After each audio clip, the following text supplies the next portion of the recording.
along today. It's great to see everyone in the chat. Looks like we've got a fair few people in the house already, which is amazing. So thanks everyone for coming along. We will let the chat roll through, but we do have an awesome guest with us today. So I'm really excited to have a chat with Josh from Lot of Josh. It's great that he's agreed to come on and have a chat with us. The nicest guy on the internet. Yeah, that's right. So we'll bring him up and have a bit of a chat about his reselling journey. Hey man, how are you? Yeah, hey, how's it going? Good, yeah, thanks. I see a bunch of people in the chat too. Thanks for joining us, and yeah, I appreciate you bringing me onto your channel. I'm excited. Oh no, thanks heaps for coming. Yeah, coming. We'll say a quick hello to everyone in the chat before we get started. Looks like we've got Tim from over the years in Las Vegas Thrift. You said they come over from your channel, so thanks for coming along. We've got Frank as well, Chris and Cara. Another Chris. The Chris's. Let's scroll down. Tracy's in as well. I saw Lookmom Hustling in there as well. Drew.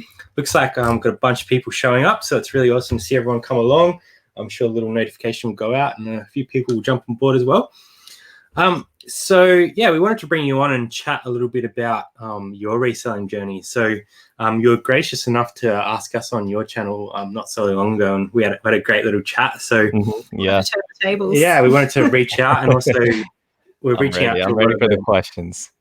We're reaching out to a lot of people that supported the charity live, and we wanted to say a big thank you for your involvement with that as well. You brought on some amazing lots, so thanks heaps for doing that. Lot of Josh. Yeah, no, I was like 100% honored to be a part of that you guys even asked me. And I mean, it's really just a big thank you. I mean, the whole organization and planning process, like I try thinking about like everything, like all the messages you guys were dealing with, trying to coordinate the time schedule. It just must have been so much. So appreciate the work you guys put into that. And I mean, it was just like a huge success. I mean, I think as a community we came together, and it was just super cool to see it all kind of like just come together like that. Everyone was on point. It made it run very smoothly. Yeah, so super grateful. It was a great effort. I don't know how he powered through the whole day like that. Dwayne, amazing, man. Yeah. Looks like Retros have dropped in as well. So thanks for coming along, thanks guys. for coming. They've got a live at some point as well today. So, yeah, they must be gearing up. Yeah, getting ready for theirs. Liz has dropped in, Hassan as well. All right, so we do have a bunch of sort of questions that we want to get through today. So if anyone has any questions along the way, please drop them in the chat. We'll try and pick them up where we can. If you see anything along the way, Josh as well, please yell out and we'll come back to them. Yeah, for sure. But I wanted to talk to you a little bit about where it all started. So I had a look back, and you started your journey on the 11th of the 8th, 2018, to be very specific, was your first upload. And you've come leaps and bounds since then. So you're at 12.4K subs, and that was yesterday. So it might even jump up since then. So what's it been like for you in that year and a half? Man, so for YouTube, I was involved in a lot of live chats. I think back then there was a couple of like morning shows, working hangouts was extremely popular back then. So I was just kind of interacting with a lot of other people. I found a lot of awesome resellers. I think I was probably like 2-3 months into reselling as I was starting my YouTube channel. And I mean, I was watching a lot of What Sold videos. Pretty much like as I was watching it, I had a notepad and I would like write down brands, certain things to look for. And, 2-3 months in, I kind of built up a little library of stuff that I was constantly looking out for. And I was like, you know what, I can start sharing my sales. I was like confident enough in like the volume I was doing. So I was like, maybe I'll just do like a very basic What Sold video and see if anyone's interested. Everyone's interested. Yeah, and it was just kind of crazy. I mean, it was definitely slow at first, but I mean, like the first few videos I got maybe like 1 or 2 comments, and that was like the most exciting thing. I think every YouTuber, there's a little part of them that's like they like the attention, there's like a little bit of gratification when someone's like, hey, nice video, like awesome sales. You're like, yeah, you know what, maybe it was. And I mean, there is definitely like a little bit of gratification for that, but like seriously, like the people I started meeting through YouTube, that's what motivated me to like keep putting out videos. Like every video I put out, I'd start meeting, 2-3 people here, 2-3 people there, and then just started growing. And yeah, that's just kind of how it started, and it's kind of crazy to see like where it is today. Yeah. I will just give Tommy a quick shout out. He's saying, Thank you, Tommy. Man, it's epic. Watch Josh grow from 100 subs now. Brad and Jazz, it's amazing to watch. Yeah. Tommy was hanging out in those live chats back in the day with, they're doing like John the Cincinnati Picker, Lonnie, RBA Flips. They're doing like working hangouts for like 7 to 8 hours a day. Wow. So I'd pop in and out. Like I'd pop in on my commute to work. I'd get back home and they were still on the stream. So I'd hang out like for an hour or two at the end of their working hangout. It was crazy. That's awesome. And yeah, just seeing the channel grow like that must be pretty cool. It's inspiring me. So thanks heaps, Tommy, for that super chat. Really appreciate it, mate. Thanks for dropping in as well. So yeah, like we said, you're at 12k subs, and one of your videos actually went pretty crazy. So 80k views on these sales are paying my bills. It's crazy. Impressive. The way I see it, it was just like another like vlog / what's sold type of video. You weren't expecting. I think that was one of my better weekends in Q4 for sure. I don't know what it was, but the thumbnails, the title, it was very similar to a lot of other like videos that I've made. So I don't know. YouTube is so random sometimes. Hard to understand for sure, but I don't know. I'm super grateful that that YouTube decided to push that video out, because I think the month of December when I started, I was probably at like 5,000 or 6,000 subscribers. And by the end of December, I think I broke 10K by the end of December, by the end of the year. So it was just the growth was so fast. Like I couldn't keep up with it. Up to like 5K subs, I do a little like subscriber giveaway every 1,000. And in between each giveaway, it'd be a couple of months. And it was just wild. Like I'd wake up overnight at like 1,000 subscribers. You would have next day it's like 6,000, 7,000. Like 2 weeks later, I'm at like 9,000. I'm like, oh my goodness, like what is happening? Like it was crazy. Yeah, I guess it just shows that if you keep putting out that quality content, you're going to get found at some point. So congratulations, sure. And I think that you deserve way more than that as well. So I hope to keep doing that. Yeah. I will give a quick shout out to Flora Flipper. Thanks for the 199, baby. Who's in the house. Much appreciated. Thanks everyone for coming along. Looks like I've got a few more rocking up as well. So YouTube goes over my head. Yeah, it's crazy what can happen with YouTube. So I'm definitely keen to see what happens in the next year for yourself. And I'm excited to see, like, I've met so many awesome like people who are smaller in terms of subscriber count to me, but I feel like they deserve a lot more. So I'm excited to see like where their channel's going this year. Yeah, we love watching a lot of people at the moment. Actually, it's hard to keep up with everyone. Yeah. So YouTube is addicting.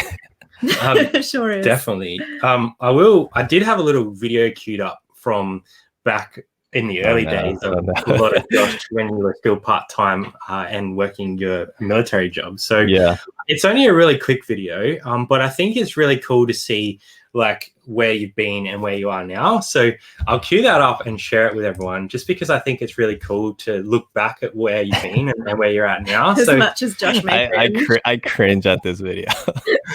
We all have that video that makes us cringe, but I think even at this stage you could see that your dedication was there. So I'll quickly click play on that and we'll give it a quick watch. Hello. So I'm definitely a small-time YouTube channel, but to my subscribers, thank you. It really does mean a lot. And if you're new here, welcome to my channel. My name is Josh, and I'm a part-time reseller. As my uniform suggests, my full-time job is the military. Pretty much straight out of high school, I enrolled in a military academy for college, and after 4 years there, I commissioned as an officer in the United States Army. And I've been on active duty for a little over 4 years now. So where I stand right now in my career, I have a little less than a year left on my contract. October of 2019, I will officially be out of the military. So there's a lot that I need to think about over the next year, because pretty much my entire working career, the only thing I've known is the military. So it'll definitely be a pretty big transition for me. And where I see myself 1 year from now, the goal is to be a full-time reseller. I'm a pretty realistic guy, so I understand that there's a long road ahead of me. and that there's going to be a lot of hard work that needs to be done. But reselling is something that I'm passionate about. It's something that I enjoy, and it's something that I can see myself doing for the rest of my life, really. So I do plan on sharing my experiences as I build up my reselling business, and do intend on sharing it with you on YouTube. So if that's something that you're interested in, definitely subscribe, like, comment below. And I know it's going to be a lot of work, but that's what I've decided. So let's get it done. Let's get it. I love that. And oh my god, that's you, even back then, so you set your goals and now you're succeeding at those goals. So I think you can give yourself a massive pat on the back for it's putting crazy, that out yeah. there, and you well and truly made that happen. So congratulations. Yeah, for sure. A lot of people are talking about the hair, the high-end cut I had, the military cut. I did want to touch on a little bit of your military background and how you sort of transitioned into what you're doing now. So when you put out that video, you were sort of a year out from finishing up your term in the military, and I did a little bit of research, and in one of your videos that you said that you got your last paycheck on October 1st, 2019. So you've sort of been I guess full-time for almost 6 months now. So how did you find that transition from I'm presuming a very scheduled, structured lifestyle to reselling, where you have to sort of push yourself and create those opportunities? Yeah, the transition was actually a bit rough. I think a lot of people were telling me, oh, you got the discipline from the military, like you're going to be good when you're a full-time reseller. And I actually found it to be the opposite. I was very used to following someone else's schedule. I never had to do it myself. Like my commander would pretty much tell us like 6 months in advance. That's how far out our training schedules usually go. So I already had everything planned out. Like our morning like PT workout formations were always at 6 in the morning. So I knew when I had to wake up. Our work day would start at 9 a.m. And whatnot. We would have very set lunch breaks. So I knew when I was going to eat. So it was very regimented, and it wasn't a schedule that I set. I was just following, the unit's schedule that the commander created for all of us. So the transition was actually a bit rough. I had to figure out how to structure my life and still be productive, because I mean, sourcing is like by far my favorite thing to do. Yeah. And I think, I don't know, it was just one of those things. I'd spend the entire day sourcing, come back home, and I was just too tired to do anything else. So just kind of learning through trial and error. Every week when I first started looked different. I tried, sourcing in the morning for like an hour or two, coming back home and then listing. I tried, first thing in the morning listing, going sourcing, then coming back home and finishing the day off shipping. I've started my day off with shipping and whatnot, and just like through trial and error, just trying to figure out like how productive it is depending on the schedule. And the cool thing about that is to like, if I want to spend an entire day sourcing, I can now, with the flexibility of the time that comes with being a full-time reseller. But I have to also remind myself, like, I can't always be out there sourcing all day. I have to do some of the things that aren't, I guess, as fun. Yeah, definitely. I think you're right. It would be hard to find that sort of like routine, and like you think you've got that pretty well nailed down now. Yeah, I think so. Yeah, I think when I first started, I mean, like in the military, if you didn't follow the schedule, if you missed first formation, I mean, you'd get like your phone would blow up. Like you'd wake up to like 15 phone calls, people just like all caps texting you, like, where are you? Like, are you okay? Like, why are you not here and whatnot? Like full-time reseller, if I sleep in till, like 9 in the morning, 10 in the morning, I mean, there are no immediate consequences. And it didn't really hit me until like a month in. I mean, the consequences is just, you're not going to make as many sales, or your business is going to be stagnant. There's going to be no growth. So I think it took about a month for me to kind of like realize like, okay, this is actual work. Like, yeah, it's fun. I actually really enjoy full-time reselling. I have like absolutely zero regrets, but at the same time, it's a lot of work. And I think it took about a month after getting out of the military to kind of like really get in a good rhythm. Yeah, definitely. Looks like Dwayne's dropped in. Hey, Dwayne. How's it Thanks going, for we were mentioning your awesome auction ability earlier on. Frank's dropped a super chat as well. Thanks, Frank. Reselling life skills, paying the bills. Absolutely, it's a great little skill to have, I think, because you can always find something to resell, and how far you take it up to you, I think. So, such a huge change, though. Yeah, definitely. PT, physical training. For sure. I imagine. I noticed that you've sort of started doing a lot of training in the gym, or at least sharing it on Instagram again. How's that in your daily schedule? Yeah, that was something that because I mean, just working out, I'm trying to do it now 5 days a week. That's what I was doing in the military. But I mean, working out takes up a lot of time. It's at a minimum like 10 to 12 hours a week if you're trying to go 5 days. I'm just trying to hit it, in the mornings on weekdays now. But I mean, most workouts anywhere from like 40 minutes to an hour. And then you have to kind of factor in an hour of getting ready, driving to the gym, taking a shower, eating like a post-workout meal or whatever. That's like 2 hours committed every time you work out. So every week that's like 10 hours of not either doing YouTube or, reselling. So I think like Q4, I was trying to do like 3 pre-recorded videos a week.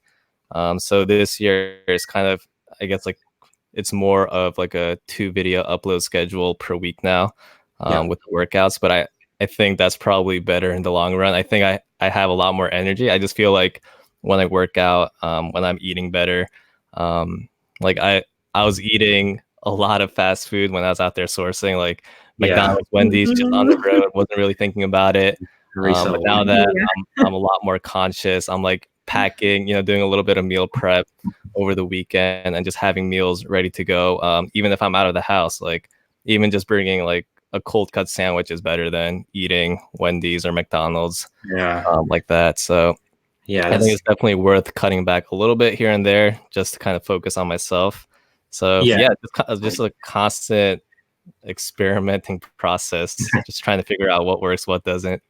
I think we all go through that as resellers. So you're out on the road, you're like, what can I get quickly? So you got to be prepped, and we need to get better at that because we don't. We really need to get better, but also you're not getting paid for sick leave and things when you're a full-time reseller. Right. So health is a huge investment. Definitely. Yeah, for sure.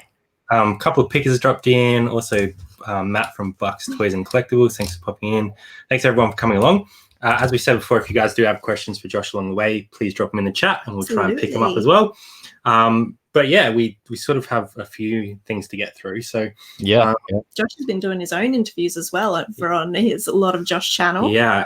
If you guys haven't subscribed to Josh, his link is below in the description. So we're sure you all please head over. I'm sure everyone here is. Get your second account out. Yeah, if you haven't, show Josh some love because he's putting out great content all the time. And probably one of the nicest guys I've met on YouTube. So definitely head over and check him out. So we were saying about interviews with Drew. Go watch them. So you had an interview with Drew recently. Profit Masters. Did that relight your posh fire? Because I saw that you started posting a little bit about it again after that interview. Did it kind of relight that fuel for you? It did, yeah. So for those of you guys who don't know, I was doing Poshmark and eBay when I first started full-time reselling, and just halfway through Q4, I completely turned off my Poshmark closet. I put it on vacation mode indefinitely. I set it out to June of 2020, and for Poshmark, there isn't an option like extended handling time or anything. As soon as you put it on vacation mode, like all of your listings turn into like not for sale. And it was just getting to the point where for like every 10 sales, 8 would be eBay and 2 would be Poshmark. And I just felt like the only thing I was doing on Poshmark was sharing my closet just to mark the listings not for sale as soon as it would sell on eBay. So I was just like, I was getting frustrated. I was like, okay, like I'm sharing my closet, a couple times a day, and all I'm doing is, the majority of sales, I'm just taking down the listings because they're selling over on eBay. So I took a little break. But now I don't know. Talking to Drew, it definitely kind of opened my eyes a little bit.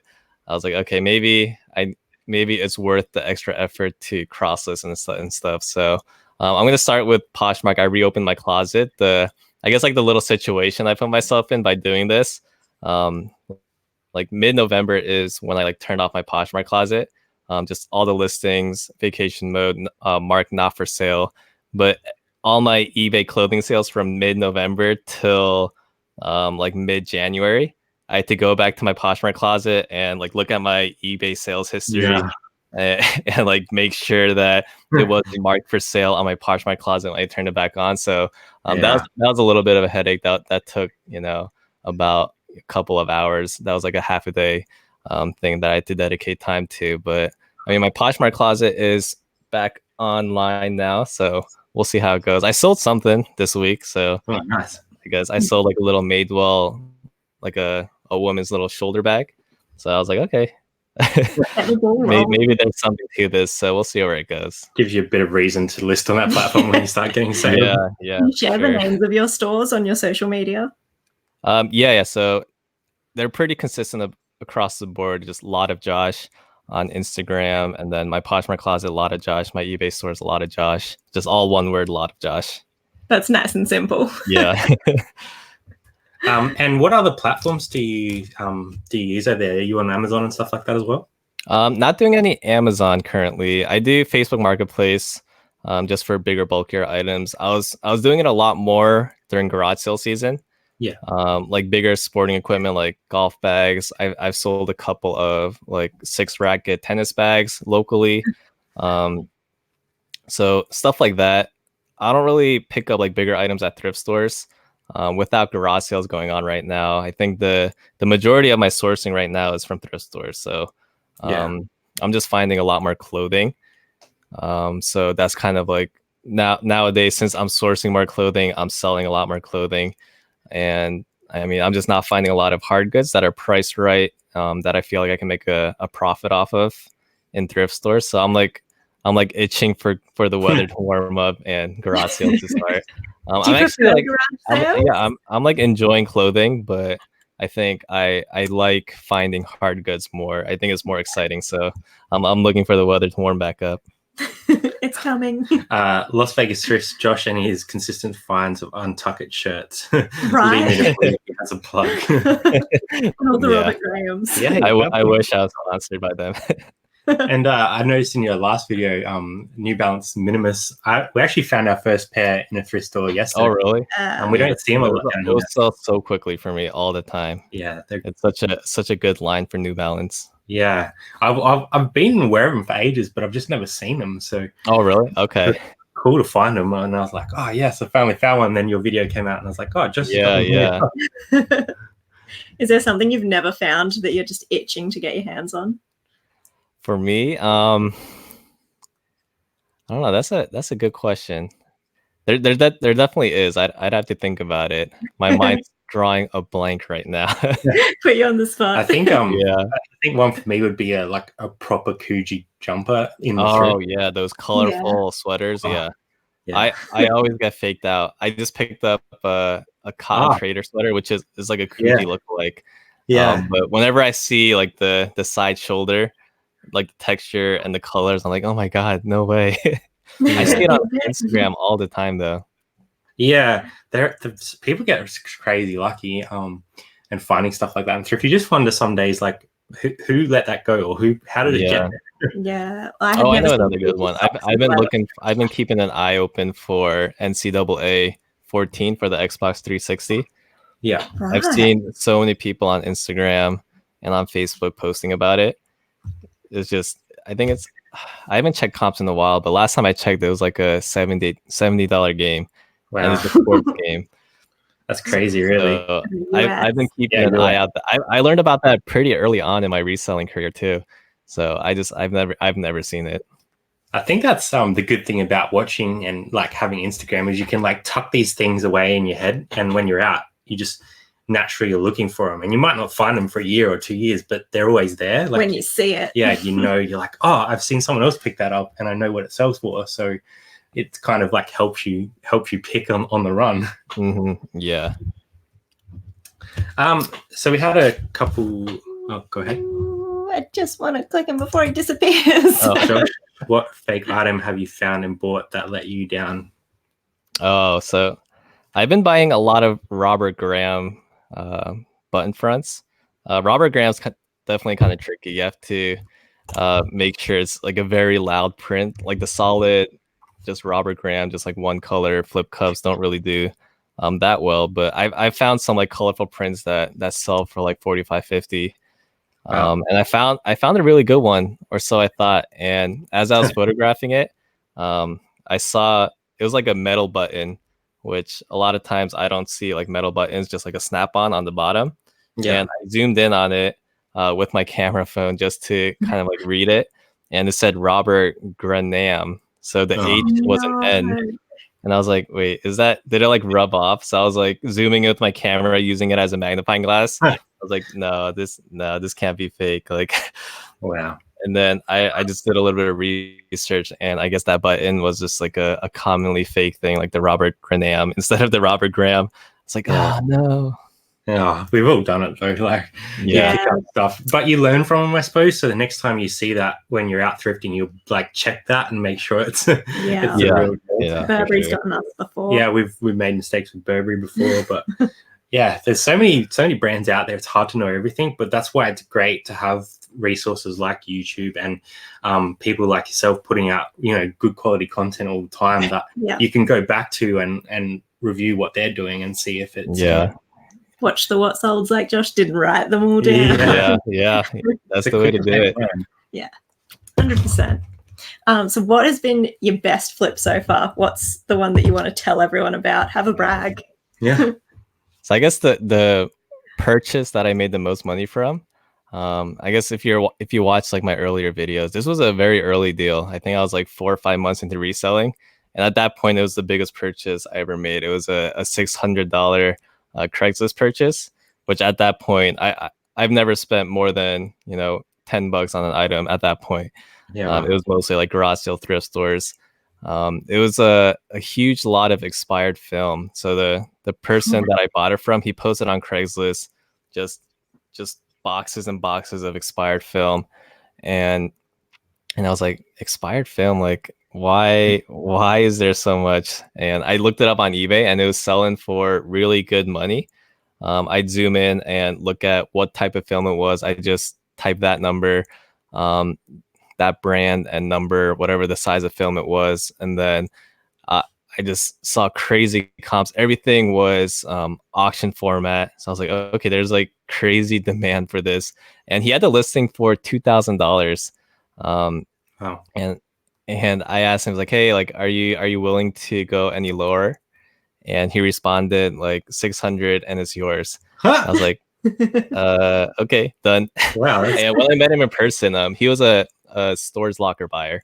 Oh yeah. So the locker he bought was a retired Vogue photographer.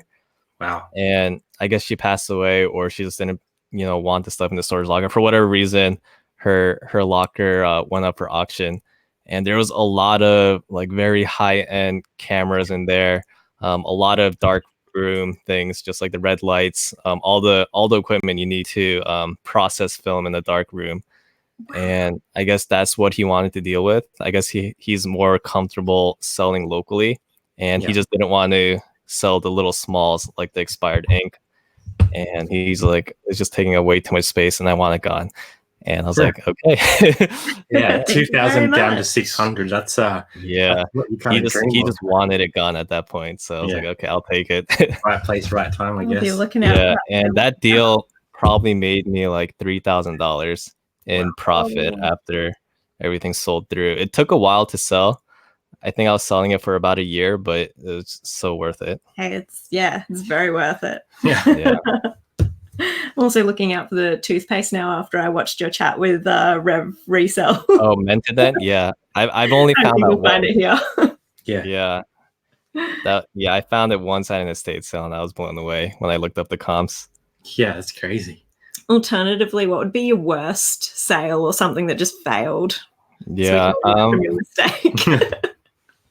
I mean, I've done a lot of like bad purchases in the past, like very, just like one-off purchases, but probably like the biggest thing that I regret doing is loose Lego. Yeah. I would Oh, never really? do that again.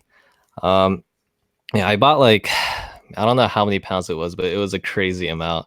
And for whatever reason, I thought it was a good idea to sort everything by. I knew the minifigures were worth good money, so I definitely pulled those out. And then I read somewhere that it's more profitable to sell them in bulk lots by color. So so I spent the time. I was just like watching Netflix, and I spent the time and sorted everything into like 6 different colors. And looking back, I don't know why I thought that was a good idea. Um, and the thing is, like, loose Lego is, I think it's a pretty saturated market too. I mean, you could probably auction it off and sell it for maybe like $6 a pound. But if you're willing to wait, you can easily get like, well, not easily, but if you're willing to wait, you can get like $10 to $12 a pound. So I'm always like the greedy type. I'm always willing to wait a little bit. So I priced it, like $11 a pound, and just wasn't selling. And it got to the point where I was like, all right, I'm just gonna throw it into 5 pound lots and just auction everything off. And Yeah, it's just the time involved with it was just not worth your time. yeah, I'm just not enthusiastic enough about Lego to ever sort through it again. Yeah, no, it's good to know, like, when you try something and it's not working for you, like, a lot of people would gladly make that sort of money, but it's the time and effort that goes into it. So I love sorting. Yeah. Watching Netflix and sorting Lego sounds ace. Yeah. But you could be listing 10 other things. Right. Aussie VHS Thrifter, big into sport. So he says, who's going to win the Super Bowl? I want to place a bet. I don't know. I'm not rooting for either team, but I'll be watching it just for tradition. Yeah. And do you follow much sport? Do you like baseball and I follow basketball. I follow the NBA. Yeah. But football, I don't watch it unless it's the Super Bowl. Yeah, I've watched a few games of like the Super Bowl, but apart from that, we don't get a lot of it down here. It's sort of yeah, for sure. It's a very American sport. Simply Dana's popped in. Thanks for coming along. Bluegrass Picker reckons the Chiefs are going to win it. So we've diverted the chat a little bit there, but that happens. Yeah, this happens when you're live. So I guess a lot of people get into reselling, and I always like to ask people, what is their why? So why did you start reselling, and why reselling in particular? Like, what sort of pushed you in that direction? Yeah, so I think I was pretty happy with the military the first like 2-3 years, I'd say. I was pretty happy with the work I was doing and the direction of my career. But I think just after a few promotions, it's going to sound weird because I'm going to make it sound like getting promoted was bad. But when you're first starting out, you're very hands-on. Especially as an officer, when you're first starting out, you have a platoon of, I had a platoon of like 25 soldiers. So every day I was interacting with people. I was, doing what the soldiers were doing. And when I got promoted to captain, that was like 2 promotions later, it got to the point where I was more behind the scenes. I was doing more of like a desk job, like a 9-to-5 desk job, a lot more logistics planning, coordinating with other units, making sure that, like the safety aspect of training events was all in line, coordinating with the medics and stuff like that. Just like minor details. And it got to the point where it turned into a job. I wasn't really enjoying it much. And I think I probably could have stuck it out. A lot of people tell me, 20 years in the military. I mean, the fact that you can retire after 20 years in the military when most people join when they're 18, that's a very appealing thing. But it took me a while to start sharing this on my channel, but I'm definitely open about this part of my life now. But I'd say 3 years into the military, like that was when my dad got extremely sick. And so he had cancer the first time, and that year was extremely hard for me. And then he was okay. Like we thought he beat it.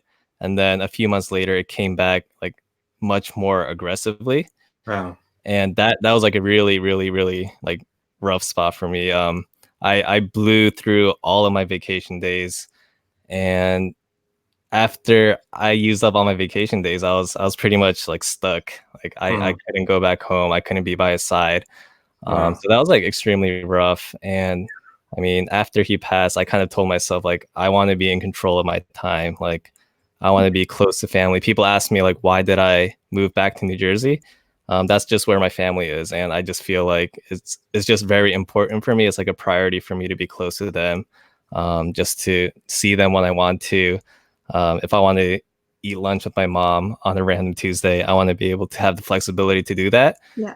So the whole idea of starting a business that has that flexibility incorporated into it was really appealing to me. So I just started Googling like side hustles to do in the military that you can turn into a business.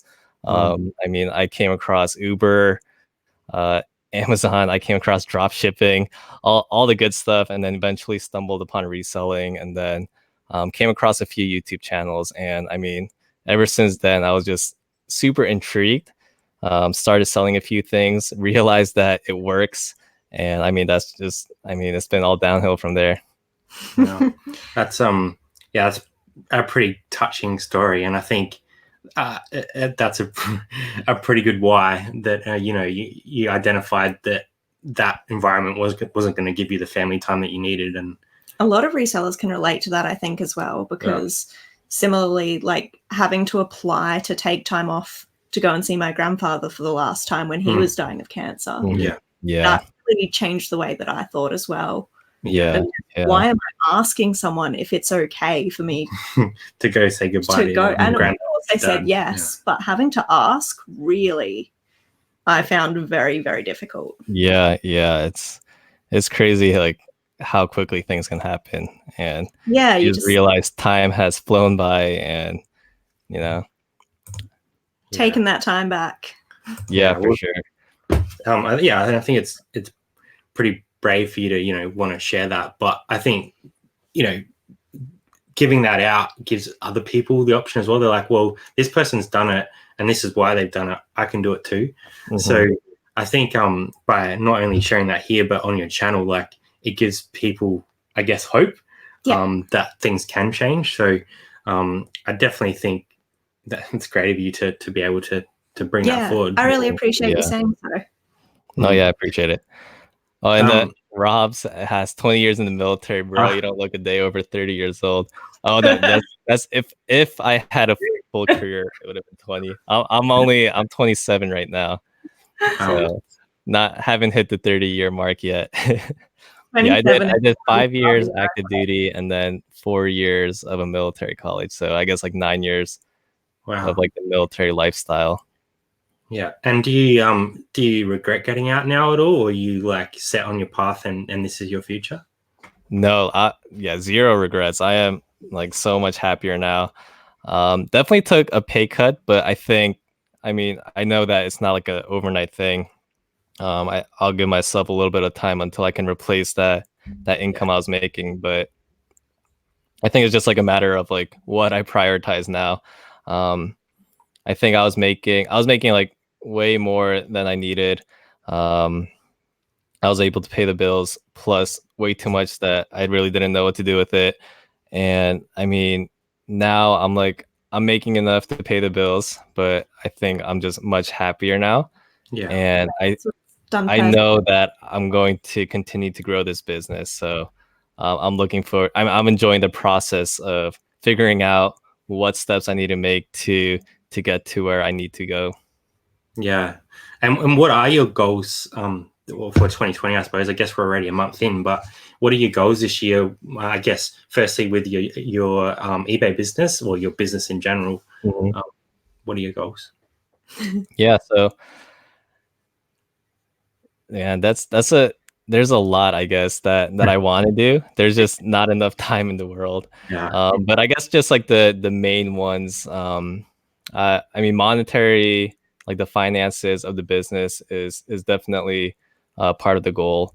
I definitely want to live my life like not just, you know, living paycheck to paycheck. So I want to continue to grow the business to the point where I'm able to pay all the bills and then, you know, invest. Like I haven't been putting money into like retirement funds. I have a few accounts that I started and I was contributing to while I was in the military. Yeah. But growing it to where I can start contributing to that. And then my wife's income would be, you know, things that we can invest into other projects. So just getting to that point, and the way I'm getting there is just literally just feeding the beast, just Grinding. sourcing more, looking for opportunities to make bulk purchases, and just trying to list consistently. I think just over time, the number of my listings will continue to grow, and that'll correlate with the number of sales that I'm making. And do you I watched a fair few of your videos, and I've seen you do a lot of like, you know, sourcing and op shops and that. Do you do much RA, or are you looking at that sort of stuff as well, like Ross's and Marshalls and places? Yeah.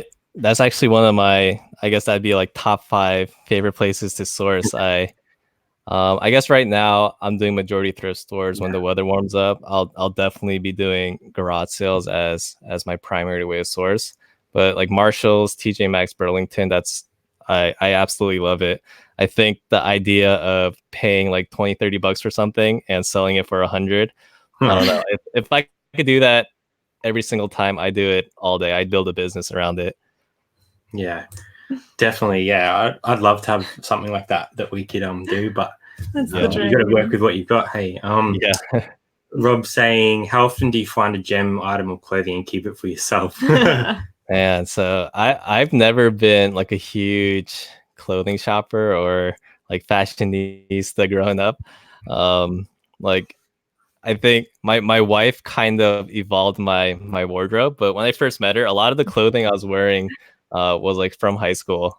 Like I was like, it still fits. It's a high quality piece of shirt.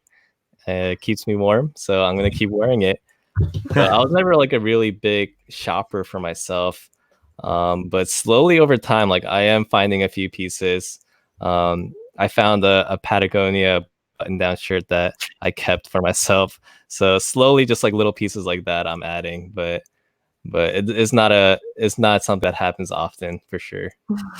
Yeah, definitely. I think we're all guilty of keeping 1 or 2 pieces for ourselves. Yeah. occasional thing. And then after like a year or two, I'll sell that Patagonia piece, and then it'll be a nice little rental. Get some money back on it. Worn Yeah. by Josh, premium price. Yeah, you might be able to get higher than you paid if you keep going like you are. Someone will recognize it from your YouTube. Yeah. Is there anything that you kind of don't share on your social media because you share your store links and you talk about where you source and things? Is there anything that you kind of like to keep in your pocket? In terms of sourcing and business wise, I'm pretty much an open book. My business pretty much revolves around like unique finds, so I'm not too worried about like spoiling any secrets. I do get comments about people getting angry that I'm like sharing certain brands and stuff and ruining that market. But I mean, if I'm not, I mean, it's not something new or revolutionary that I'm sharing. Everything I've learned, like 90% of what I know, I've gotten from what's been shared to me through, you know, other people's channels, through other people's Instagram feeds. So I don't know. You could also I don't go to think eBay. yeah, I don't think that should be a concern. Yeah, definitely. I think you're right. Like most of the stuff that we find, like as resellers, especially from op shops and garage sales, it's not something that you can just go out and pick off a rack. Like you got to go searching for it anyway. So if you can find it, like good luck to you. Like you got to do the work to get it. It's not easy. So yeah. In terms of that as well, like is there areas that you're sort of looking to expand into, like outside of your comfort zone at the moment that you sort of want to learn? Yeah, I've been telling myself I'd try Amazon FBA for the longest time. So that's still kind of on the back burner, like retail arbitrage. I mean, I think I understand the process. It's just a matter of actually trying it. Looking at it from the outside, I don't know, it just doesn't seem very exciting to me. It seems like, you know, chasing certain SKUs and stuff like that.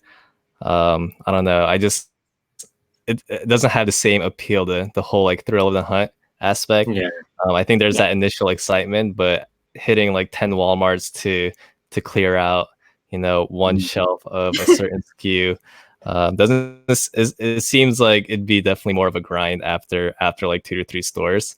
Yeah, you wouldn't have that like thrill of finding it because you know what you're looking for. You get it. But right now, I think I still have room to grow with what I'm doing in terms of, just finding these one-off items. So I don't know. I'm enjoying it a lot right now, just doing what I'm doing right now, and I still have room to grow. So until I max out my eBay potential, I think I'll keep going in this direction. You might have to get a bigger storage unit or something soon. Yeah.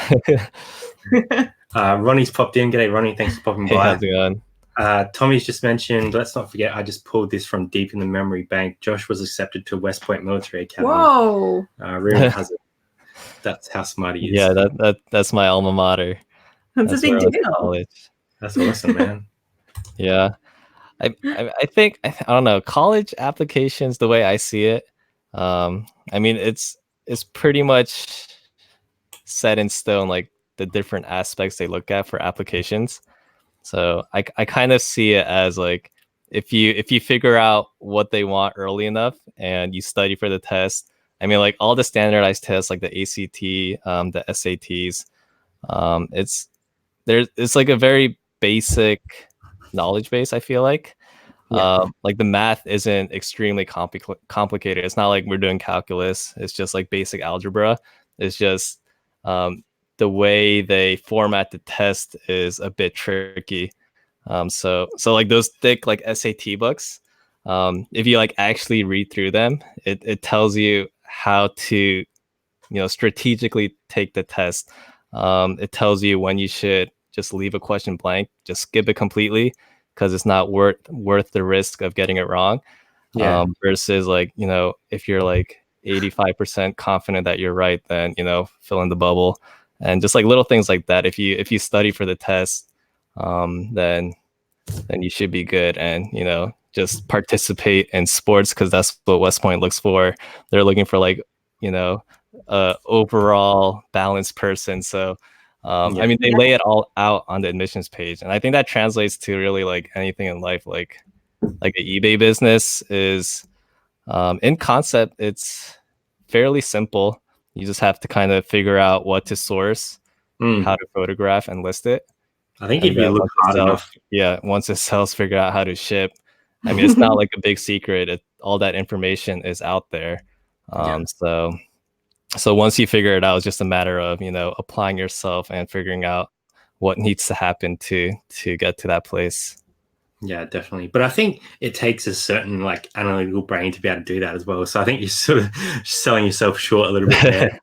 The same way you studied for that. It's the same way you studied on YouTube for reselling.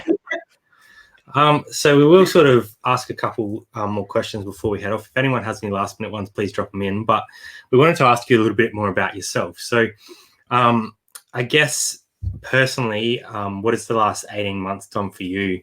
Has it sort of given you the confidence to go about what you need to do? Sorry, could you repeat the question? Sorry. No, you're right. I'm like on a game show and I'm like, oh no. I was just asking, like the last 18 months being in the reselling game, what has it done for you sort of personally? I think it's given me a lot of confidence that I'm able to do this. It's getting to the point where I'm seeing steady growth. So I think in the beginning it was a bit scary for sure. I think just jumping into, full-time reselling, people ask me all the time, like, when is the right time to jump and take the leap of faith to become a full-time reseller? And that's just a hard question to ask, because looking back, that first month or two, like, I think there was a lot of doubt, and there was a lot of times I thought like, oh, like I wasn't ready to do this. But I think after like pushing through that initial doubt, it's getting to the point where I'm seeing steady growth. So it's definitely giving me confidence to the point where I'm like, okay, like I can do this. So I think just getting through the like past couple of months as I like transitioned into doing this whole full-time reselling thing, that's probably like the biggest obstacle. Now it's just a matter of just slowly growing it little by little. Yeah, just finding those new things to expand into and trying to scale, I think is the next step of most of it. Yeah, for sure. Yeah, I think you already mentioned bulk lots are helping to scale. Do you have any other kind of concrete plans on how you're going to scale and grow this year? Yeah, I think it's just slowly building a local network. I'm actually meeting someone tomorrow morning to see a couple of things. Nice. So that might, I don't know if it'll pan out, but he sent me a couple of pictures, and it's a pretty bulk purchase. So Might be your guy. yeah, so we'll see if I can connect with a second guy. That would be pretty sweet. But if I could build a little network of people, like flea market vendors, stores, unit buyers that have my contact information, and I'm like their go-to guy when they need to deload inventory, I think that would probably be like a huge game changer if I can get like a group of like 5 or 6 people that reach out to me first before anyone else. Yeah, those connections make a serious difference.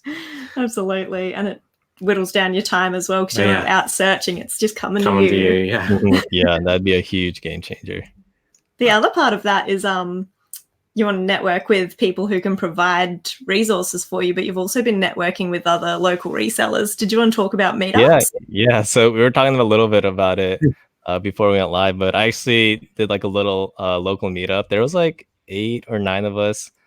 We just met at a diner, a local restaurant, for about like an hour and a half. We just talking, just random stuff about reselling, just getting to know each other too. And then we spent like 40 minutes at a Goodwill right across the street. So yeah, I started a Facebook group for like people in New Jersey, just local resellers that want to connect with other people. Just because, I mean, it's kind of, I don't know, it's kind of awkward when you come across resellers in the thrift store and they're a reseller, but both of you don't want to start the conversation and talk about reselling. Yeah. So I think it's easier for people to, join this group online, have small conversations on the internet and then meet up in person without any like, awkward barriers to start talking about reselling. So yeah, it's been pretty cool. This was a second meetup that we coordinated through that Facebook group. So I wonder if that Goodwill was intimidated when all 9 of you just walked in. Yeah. Clear them out. Going back to a few personal things as well. What do you have any hobbies outside of reselling that keep you occupied? And I used to have a few, but I think my hobby, I don't know. I kind of see YouTube as a hobby. Yeah. I see like reselling as my primary source of income. And I mean, that's how it started. I mean, I just kind of enjoyed turning on the camera. It was extremely nerve-wracking in the beginning, but I still enjoyed the process of, of filmmaking and video editing and stuff like that. So I was dedicating a lot of my free time to learning how to do that. And it's kind of cool that the hobby turned into, like a secondary source of income. Yeah. But I feel like between reselling and YouTube, a lot of my time is gone. I need a couple more hours in the day, but we totally get that. Yeah. So you touched on your YouTube a little bit there. So obviously, yourself and the other Josh, Harry Tornado, were running the morning shows for quite a while there. And the other Josh as well. But Josh and Josh. What are your plans for YouTube sort of this year now that that's sort of stopped going? Do you have a new schedule that you're looking to keep up, or anything new on the horizon? Yeah. So I mean, pre-recorded videos. I plan on staying on the same path. It's just, I mean, this whole time it's been kind of just sharing, trying to share the behind the scenes for my reselling business, the good and the bad, whatever's going on that week. I'll try to share it, try to share my sales. I mean, a lot of what I learned was from other people's What's Sold videos. So that's kind of like a huge motivation for me to create What's Sold videos, just to, if I'm able to help a few people learn a couple of new brands to look for when they're out there sourcing, then I feel like my What's Sold videos are successful. And then I started the Thursday night interviews that you two were a part of as well. So I think just doing that, I mean, the biggest thing with that is I'm very addicted to watching YouTube. I watch videos when I can. So I don't know. It's just kind of cool to have a conversation with the people that you're watching sometimes. Because I mean, you almost feel like you know them over time just watching their videos. But it's always like a one-way conversation. Like the content creator is talking to you, but you're not able to talk back. So it's kind of cool to have a two-way conversation with content creators that I enjoy, that I think are cool people. So just bringing them onto the channel just to chat, and then hopefully introduce them to my audience, because I feel like it's a good channel to watch. I think that's kind of where I see this year going. Awesome. Yeah, awesome. I think all the interviews that I've seen have been like great people, really good quality. Like they were bringing something different to the game and changing it up. So yeah, I think it's a great. I think that's like the like what you just brought up is the biggest thing for me. Like everyone has something different to offer. I mean, there was a like, even if you're like 2-3 months into reselling, you still bring, your life experiences, like whatever you did before reselling, you're bringing that experience into this new business. So everyone has like different perspectives, different viewpoints. So it's crazy. Like it's crazy what you learn from other people. Yeah, well, everything we've learned has been from everyone else, like you said. So it all comes from somewhere. It's so valuable. It's just a matter of like redistributing that information to new people, which is really cool. And I think people warm to a person. So a lot of people have warmed to what you're bringing, Josh. And if you guys haven't, like I said before, if you haven't got across to Josh yet, his link is in the description. Go show him some love, because I haven't seen a bad video from Josh. That's a bold statement right there. I appreciate that. That means a lot.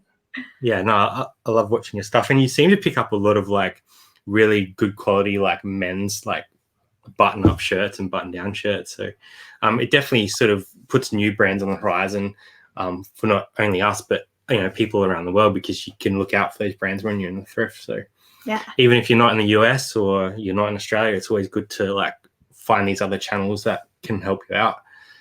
Yeah, for sure. One more thing, channels. What channels would you recommend people go to check out? What's sort of your top 5 that you always go to and check out over there?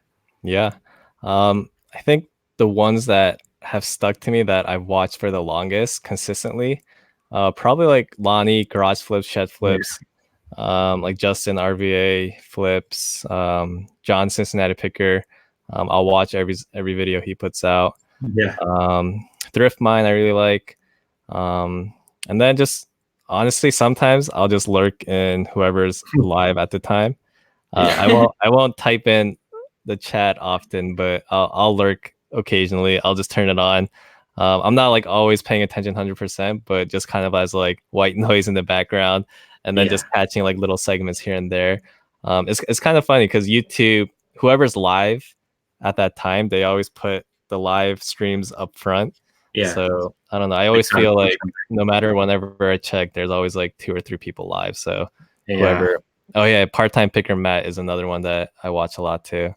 Yeah. No, there's a lot though. Yeah, I'll go in like rotations, like Part-Time Picker, Commonwealth Picker.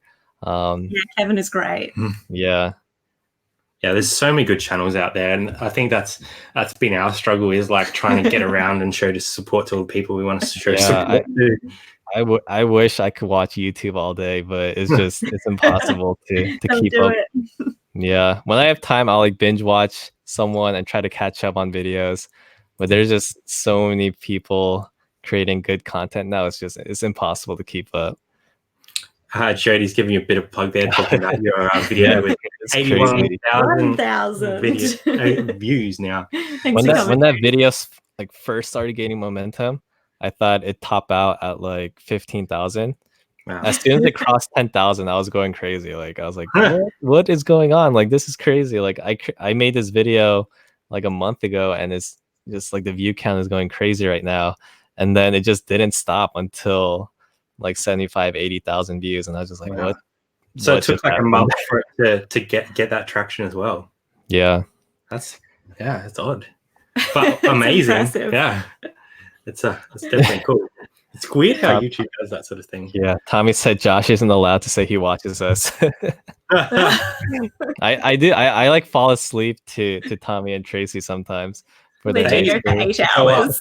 late. They go so late. I don't know how they do it, and yeah, always struggle when I miss some of it. But Yeah, I or just have to start getting used to that now. It's like there's so many people that we've met and been introduced to that we can't possibly be everywhere at one time. So, Or stop sleeping. well, I don't And know we if can we watch can. it. that's a good one. All right, guys. So we've been going an hour, so that Wow. went pretty quickly, to be Oh honest. wow, yeah. Thanks for all those people that have dropped in the chat today. We really appreciate your support. Thanks heaps for the super chats. It's always a bit Yeah, awkward, thank but you. yeah, we definitely appreciate it. Thanks heaps to Josh for sparing an hour of his time tonight and coming on and letting us in a little bit more of his life. We appreciate it so much. Yeah, we really enjoy what you Yeah, do. thanks for having me on. And one last little plug. Channel is in the description. Do you want to talk a little bit about your channel before you head off? What's coming up this week, maybe? Yeah. So if the deal works out tomorrow, that bulk purchase locally, that'll definitely be Monday's video. And then I'm like the what sold videos, I'm like super behind on. Yeah. Just because I've been doing a lot of thrift store ride-alongs. So I plan on catching up on what sold videos. I've been doing like 25, 30 items at a time, just kind of cherry picking the ones that I think would be interesting to share. So just like a couple of what sold videos, and I'm hoping the deal works out tomorrow. So hopefully there's a good video of that next week. And who's your next guest? Do you have another guest? Next Thursday I have Cameron Flashback Finds coming on, and then the week after that I have Over the Years Tim. Yeah. So so the next 2 weeks should be. I'm looking forward to that for the live streams. Definitely set that little bell notification for Josh so you can see when that goes live. All these interviews are really great and really entertaining. So definitely head over and leave some comments as well. We will see you there. So get another video up to 100K, hey, for him. That'd be awesome. You guys will catch up to me in no time this year, and then we'll hold hands and run the race together. I think at this point we'll just cheer from the sidelines. We're doing so. We're no sprinter. Let's just put it that way. Thanks heaps, Josh. Really appreciate your time. We'll end it here. Thanks everyone for coming along, leaving some comments in the chat. We really appreciate you spending time with us, and we'll see you next time on Aussie Thrifters.